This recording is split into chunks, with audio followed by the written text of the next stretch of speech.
நம்ம பூமியை பாதுகாக்கிறதுக்கு ஓசோன் படலம் மற்றும் காற்று மண்டலம் இதெல்லாம் இருக்குது. நம்ம சூரிய மண்டலத்தை பாதுகாக்கிறதுக்கு ஒரு லேயர் இருக்குது. இந்த லேயர் எங்கே இருக்குது, எப்படி உருவாகுது, இதோட பயன் என்ன, இதை பற்றி டீட்டெயிலாக பார்க்கலாம். வாங்க வீடியோக்குள்ளே பார்க்கலாம். ஒவ்வொரு நொடியும் நம்ம சூரியன்கிட்ட இருந்து பல சார்ஜ்டு பார்ட்டிகல்ஸ் வெளியில் இமிட் ஆகிட்டு இருக்கு. அது மட்டும் இல்லாமல் சூரிய புயல் உருவாகும் போது அதிகப்படியான சார்ஜ்டு பார்ட்டிகல்ஸ் அதிகமாக வெளிப்படையாக வெளியேறுவது. இது எல்லாம் எங்கே போகுதுன்னு கேட்டிங்கன்னா, சூரிய மண்டலத்திலிருந்து ரொம்ப தொலைவில் போயிட்டு ஒரு பெரிய பபிள்ஸ் மாதிரி சூரிய மண்டலத்தை சுற்றி உருவாகுது. இதை தான் நம்ம ஹீலியோஸ்பியர்னு நம்ம சொல்கிறோம். பூமிக்கும் சூரியனுக்கும் இடைப்பட்ட தொலைவு 15 கோடி கிலோமீட்டர். இதுதான் ஒரு வானியல் அலகுன்னு நம்ம சொல்கிறோம். இதே மாதிரி பார்த்தீங்கன்னா 1800 வானியல் அலகு தொலைவில் தான் இந்த ஹீலியோஸ்பியர் இருக்குது. அதாவது 18,000 கோடி கிலோமீட்டர் தொலைவில் இந்த ஹீலியோஸ்பியர் இருக்குது. இந்த ஹீலியோஸ்பியர் எப்படி இருக்குன்னு கேட்டிங்கன்னா, நம்ம சூரிய மண்டலத்தை சுற்றி ஒரு பபிள்ஸ் மாதிரியே ஃபார்ம் ஆகிருக்கும்.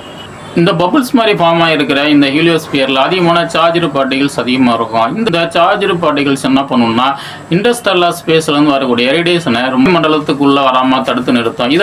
இதனால் பார்த்தீங்கன்னா இதில் அதிகமான வெப்பம் உருவாகும். அதாவது பார்த்தீங்கன்னா, நம்ம சூரியனுடைய மேற்பரப்பு வெப்பநிலை 5000 10,000 டிகிரி செல்சியஸ்னா இதில் 1,00,000 டிகிரி செல்சியஸ்க்கு மேலே இதில் வெப்பம் உருவாகுது. அதாவது பார்த்தீங்கன்னா, இந்த சூரிய மண்டலத்திலேயே அதிகமான வெப்பம் எங்கே உருவாகுதுன்னா இந்த ஹீலியோஸ்பியரில் தான் உருவாகுது. சூரியனில் கூட இவ்வளோ வெப்பம் உருவாகுறதே கிடையாது. ஆனால் ஒரு சார்ஜ்டு பார்ட்டிகல்ஸ் இன்னொரு சார்ஜ்டு பார்ட்டிகல்ஸ் இடைப்பட்ட தொலைவில் அதிகமாக தூரம் இருக்கிறதால இது வழியாக பயணிக்கக்கூடிய வயோஜர் 1, 2 இதெல்லாம் ரொம்ப பாதிப்பு வரல. ஏன்னு கேட்டிங்கன்னா, ரொம்ப அடர்த்தி கிடையாது. அதனால் அந்த விண்கலத்துக்கு அதிகமான பாதிப்பு ஏற்படலை.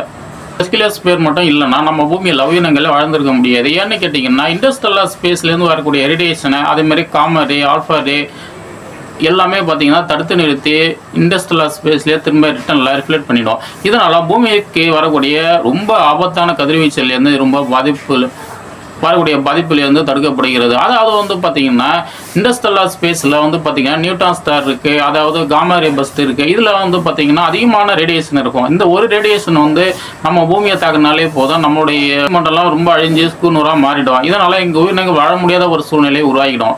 1977 வயோஜர் 1, வயோஜர் 2ங்கிற விண்கலத்தை ஒரு வருஷம் கேப்பில் அனுப்புனாங்க. இந்த வயோஜர் விண்கலம் பார்த்தீங்கன்னா இந்த ஹீலியோஸ்பியரை 2012 தான் கடந்து சென்றுச்சு. அது சென்றதை தவிர அந்த ஸ்பியரை பற்றி எந்தெந்த இடத்துல எப்படி இருக்குங்கிறத ஒரு தெளிவான மேப்பாக இது ஆராய்ச்சி பண்ணி படம் எடுக்கல. ஆனால் இப்போ நாசா என்ன பண்ணியிருக்காங்கன்னா, இப்போ செப்டம்பர் 23 இந்த ஹீலியோஸ்பியரை தெளிவாக மேப்பிங் பண்ணுறதுக்கு ஒரு சேட்டலைட்டில் அனுப்ப போகிறாங்க. இந்த சேட்டலைட்டு பேர் தான் ஐமேட்னு சொல்கிறாங்க. இப்போ பார்த்தீங்கன்னா இன்டர்ஸ்டெல்லார் மேப்பிங் ஆக்சலரேட்டிங் ட்ரோப்னு சொல்கிறாங்க. தொலைவில் இந்த ஹீலியோஸ்பியர் இருக்குது, எவ்வளோ அடர்த்தியில் இருக்குது, எவ்வளோ ஹீட்டில் இருக்குன்னு தெளிவான ஒரு மேப்பிங்கை இது எடுத்து நமக்கு அனுப்ப போகுது.